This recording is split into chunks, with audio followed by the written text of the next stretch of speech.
Hey, it is great to have you here today. And one of the questions I get asked all the time is you'd like to see video of my swing, not only in full speed, but also in slow motion, and to be able to see maybe some of the differences that there are between the driver, the 3-wood, the 5-iron, the pitching wedge.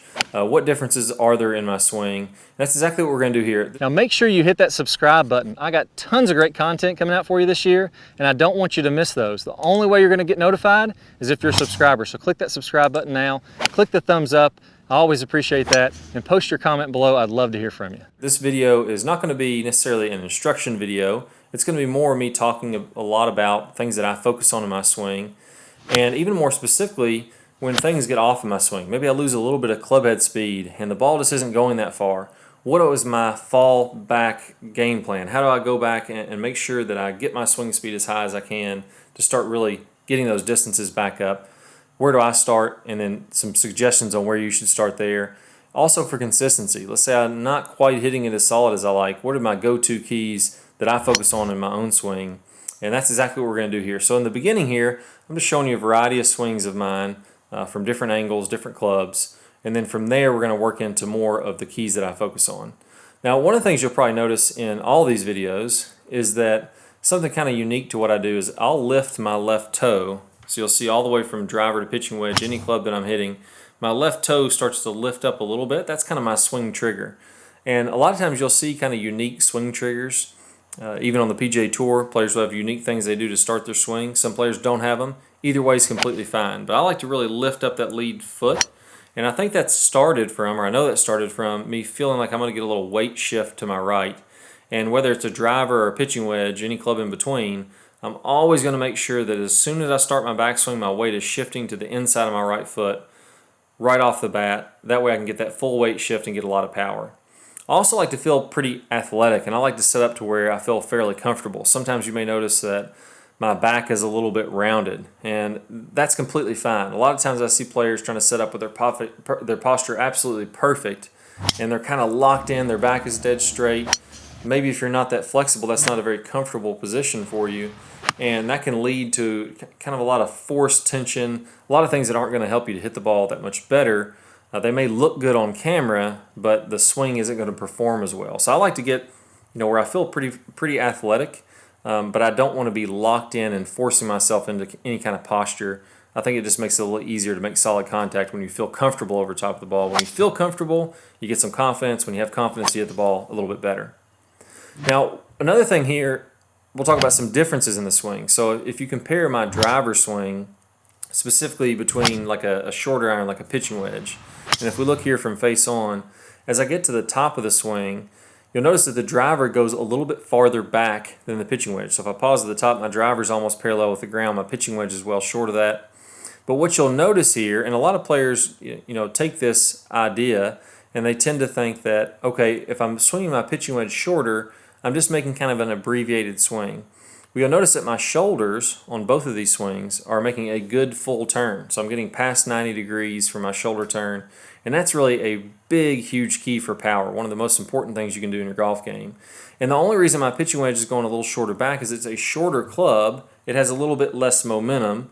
So as I turn my body to the top, that's just where the club sets. And it's the little less momentum since the club shaft is longer, which keeps it from going all the way back.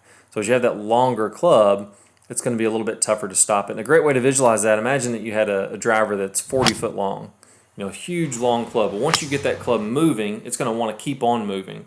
And if you try to slow it down or stop it, it's going to take longer to slow it down and stop it. So it's going to go a little farther back. That's really all that's happening when you talk about the difference between, a driver and a pitching wedge as far as the backswing length. You'll also notice that when you look at your swing plane, so if I look at my driver, maybe a middle iron, and again a pitching wedge, and I take a line, and what I like to do is if you line up the camera shooting down your toes toward your target. So ideally if I'm shooting toward the flag, let's say, my camera is going to be lined up about waist high, shooting down my toe line and toward the flag out in the distance. I can draw a line from the hosel of my club up through my right elbow. And that's what I like to call the elbow plane. And in the downswing, no matter if I have my driver, middle iron, short iron, whatever it is, I want to get that club shaft going pretty well down that red line or just a little bit inside that red line, specifically the club head inside that red line, at some point, kind of halfway down in the downswing. Now the reason for this is that's going to allow me to get the club kind of in the slot, as some people call it. I also call it the move, or shallowing out that club in the transition. And what that allows me to do is be very, very consistent with my contact.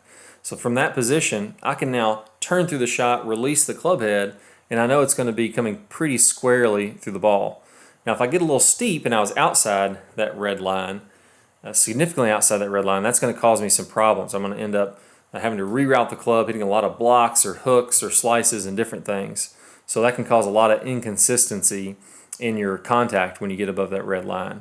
So the one thing you will notice is, and people ask me this, is, well, isn't that line different with every club? So if I'm hitting a driver, that's going to be a little flatter. That red line isn't going to be as upright. When I'm hitting a pitching wedge, it's going to be a little more upright. And the only difference there, I don't have to make any conscious adjustment in my swing. It's just because the club shaft is shorter and more vertical with a pitching wedge, it's automatically going to go shorter and more vertical. With a driver, I'm a little flatter and farther away, and it's automatically going to flatter and farther away. So I don't make any conscious adjustment whatsoever with any club in my bag. I feel like I'm swinging them all basically the same, with the exception of maybe swinging a little harder with the driver, hitting a little bit more on the upswing. Pretty much all the clubs that I'm hitting off the ground, I feel like the swings are identical, even though they may look a little bit different based on the lie angle changes I talked about or the momentum of the club wanting to swing farther back. So that's a question that I get all the time. You really don't have to change your swing depending on the club. Now, one thing that I always look at is my stable fluid spine. And what this is, whenever I'm making poor contact or when I'm not hitting the ball that solid, this is the absolute first thing that I look at. And what I look at here is I look at my spine angle to be tilted away from the target. And I'm looking for my belt buckle. If I drew a line from my belt buckle up through my shirt buttons at a dress, I want that slightly tilted away from the target. As I go to the top of the swing, if I look at my overall upper body, I want that tilted away from the target just like my spine angle was at a dress. And then at contact, this is the big one, I want my spine angle tilted away from the target at contact roughly 20 degrees. Now I've measured over 50 major winners on the PGA Tour, and they were all tilted significantly away from the target, averaging about 20 degrees. It's amazing how every single one of them was within just a few degrees on their spine angle. Nobody was totally off. And the reason for that is that's what's going to allow you to make consistent contact with the ground, to release the club out in front, to get a lot of good forward shaft lean and release the lag out in front of the golf ball. That all happens when I get my body set up in the right position. So it's no mistake that players from all over the world, from all different ages, from all different coaches and backgrounds, all ended up in this same position. That's just the easiest way to play golf. That's why I call it the number one fundamental in the top speed golf system. And that's why whenever I'm hitting it poorly, that's the very first thing I look at. If that's going good, then I'll move on to other things. But I really try to check that first. And the most important position there is right at contact. You want to be tilted away roughly 20 degrees. Now the second thing, if I'm losing some power, this is a really big one. Sometimes you're just out there hitting the ball and it just doesn't feel like it's going that far, or maybe you don't really notice it until you get up to a hole where you're usually, say, 150 yards out, and all of a sudden you're 180 yards out and you don't know what happened. Well, my number one fundamental there, the number one thing that I always look for is my shoulder turn and what I call the power turn in the top speed golf system. Now, we talk about this a lot in my distance course, which is called the 20-minute distance fix. And there's a specific way that I like to turn that will allow you to get that good rotation whether you don't have any flexibility at any age. And I've had players in their 70s gain over 20, some of them even over 25 miles an hour club head speed, which is crazy. That's you get about 2.5 yards, 2.6 yards for every mile per hour you swing faster. So when you're talking about 25 miles per hour faster, you're talking over 60 yards, even up into 70 yards farther on the solid hit drives. But that's one of the number one fundamentals for that. If you're ever losing distance, always look at how big your shoulders are turning, and then make sure that you don't limit your hips. A lot of times what players are taught is to limit the amount of turn that they have from their hips, really restrict those hips, and then really try to stretch out the hips and the upper body. That's not the right way to do it, specifically if you don't have as much flexibility as you like. If you're Adam Scott, you can reach down and put your knuckles on the ground without bending your knees. then you may be able to get some kind of turn like that. But for most of us, myself included, not very flexible, you're really going to want to turn the specific way I talk about in the 20-minute distance fix, which is going to allow you to unlock that, kind of unlock your swing and feel really free. One of the cool things is one of the videos I go over in the very first section of that. We talk about getting that bigger turn and a good drill for doing that. And players are able to add actually 7 miles an hour or roughly 17 yards of distance just in the first 20 minutes. And that's the average. We have players that gain much more than that. And it's a fun course to work through. So if you're a member of Top Speed Golf, be sure to go to the instruction tab, click on the 20-minute distance fix, start working through those trails, and it's a blast. People are having tremendous results with that. One other thing I like to do is speed, and this is just my own personal preference, but I think it's kind of interesting, is that I like to hear the speed of contact, and I like to really visualize in my mind's eye, kind of see that ball shooting off the face really, really fast, and then what's that's going to sound like. We've all heard somebody hit a ball really solid, really hard, and I like to hear that sound in my mind first, and then kind of feel what that would feel like to make that kind of fast motion and to hear that kind of speed when I hit the next shot. That helps me to kind of get my body amped up to hit a good shot. That just works really well for me. I haven't talked to tons of good players. Everybody's got their own different thing, but I recommend giving that a try. I always, if I'm struggling with speed a little bit, just hearing that contact in my mind before I make the swing always helps. Another thing that, and if we listen to a few of these drives, you can really hear just how loud that is.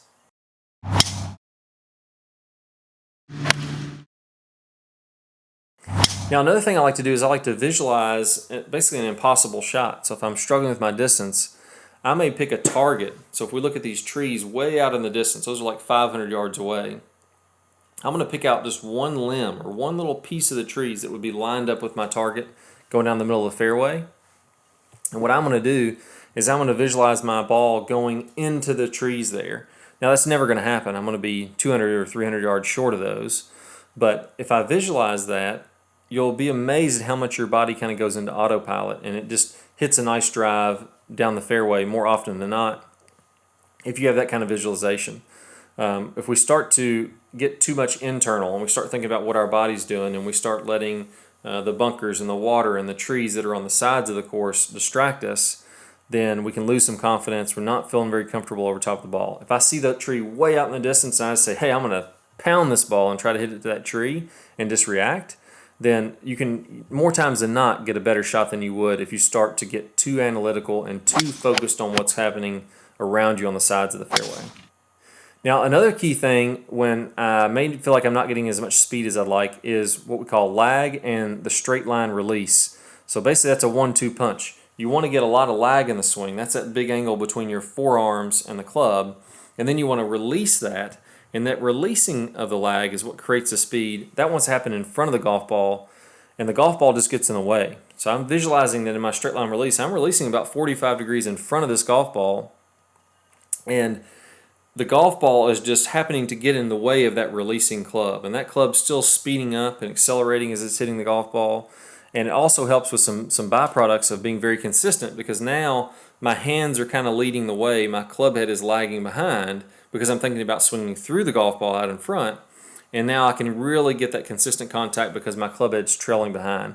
Imagine that you had a pull cart or a push cart that you go and walk around and play golf with. Imagine you're on the hood of your car and you have that push cart, and somebody's driving 50, 60 miles an hour, and they're trying to keep that push cart straight in front of the car when you're on the hood of the car. It's going to be very difficult. It's probably going to slam back into the car. You're going to wreck. But if you sit in the trunk of the car and you're just holding that push cart or that pull cart, it's going to trail right along with you. And that's because the mass of the club or the mass of that pull cart, if it's trailing behind, if it's following, it's going to be much more consistent. It's going to want to line up with my hands, or line up with my hands that are holding the push cart or the pull cart. That's just how the physics work out. So if my hands are leading, that makes it a lot easier.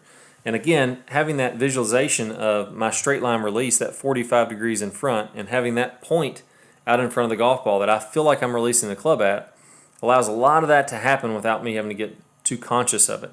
And when you work through the Top Speed Golf system, the cool thing is, as you go through level 1, level 2, and level 3, what's going to happen is you'll automatically start to build in those reps, and you'll start to get these straight line release and the power turn and the lag and all the stable fluid spine like I mentioned. Those will all happen naturally. You get to a point where you do all your reps through level 3 and you just make a golf swing and all this great stuff is happening, this good contact is happening, and it's completely unconscious. You don't even have to think about doing it at all. A lot of times when I get up and hit a shot now, players will sometimes ask me too, you give so much instruction, you talk about a lot of this stuff, doesn't it kind of mess up your swing to be thinking about this? Well, to be honest, when I'm hitting a golf shot, I'm not thinking about any of this. I've kind of already gone through the process of thinking about it, doing my reps, checking on video, and doing the technical stuff. And now when I get up hit a shot, all I'm seeing is that tree out in the distance or the flag, or I'm visualizing what kind of shot I'm hitting, and I'm letting my body completely react to that. And if I get a little bit off, I may check my fundamentals here, and it's amazing how much quicker it will come back once you've put in the reps and you've really ingrained that into your swing, and at least the big keys of this. Now, one of the most important things I've ever done in my career is really diving into the science of swing speed. And as I started to investigate this, I actually learned how to drive, now almost 45 yards farther on my best drives versus when I was playing on the mini tours and practicing 8 hours a day. It was from no lack of effort. I was really working my butt off. I was trying to swing hard back then, but I really didn't know what I was doing to create swing speed. So, I gained almost 17 miles an hour of clubhead speed on my fastest drives and can really crank them out there now. And it came from an understanding of a lot of the myths that were out there. I had a lot of preconceived ideas of what allows me to swing fast, what allows me to get distance that were just dead wrong. And once I started to dive into that, not only learn the science, but then also test that out with hundreds of different students, test out the best drills that work the best, throw away the drills that didn't work as good. And I really just took that mindset that I'm going to test this out and I'm going to see which drills help players to increase their speed as much as possible. And I'm going to discard the ones that don't work. So I'm not going to have any bias toward this. I'm just going to see what works and keep on finding the best drills that work the most. And as I did that over the years, I really found the best of the best drills.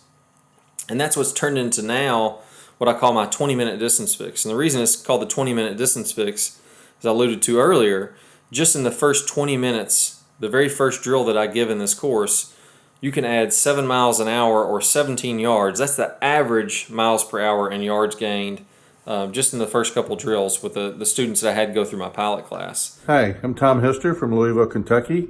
I'm 71. I'm overweight, out of shape, and stiff as a board, but I love playing golf. So I signed up for the Distance Master class. The very first lesson, serious distance in 20 minutes, my base of 80 jumped up to 89, and everything was straight down the middle. My accuracy got better. So that's like 20 yards. So I'm really loving this course. So that's a really good one in there. And one piece of this is, as I mentioned before, the power turn. So I have a really great power turn video. I'm going to play a preview of that here in a second. There's a specific way that you want to do this turn to free yourself up, to allow you to hit farther. And even if you're not very flexible or you're getting older in age, if you do it the specific way, you're going to be able to really crank up your swing speed, crank up your potential drives without lifting a single weight or stretching or doing any crazy stuff like that. So just click the card that pops up on your screen or the link down below in the description. You'll be able to watch that full video, and I know it's going to help you with your distance. Best of luck. Let's go and get started with the power turn. But with the correct technique, we can all hit it with really good distance without a lot of muscular effort. And it all starts out, the very first thing you have to do is get a good powerful turn to load up the body. And it's not only in golf, but in all sports we have to rotate the body at least 90 degrees with the shoulders as you swing to the top. Preferably, we can go even a little bit past 90 to really get loaded up. That's going to allow us to have a lot of power. So we don't just have to look at golf for this. Let's actually look at other sports. They're rotating their body, then they're coming forward. So we have to get that load. We have to get this big shoulder turn to be able to create power in the golf swing.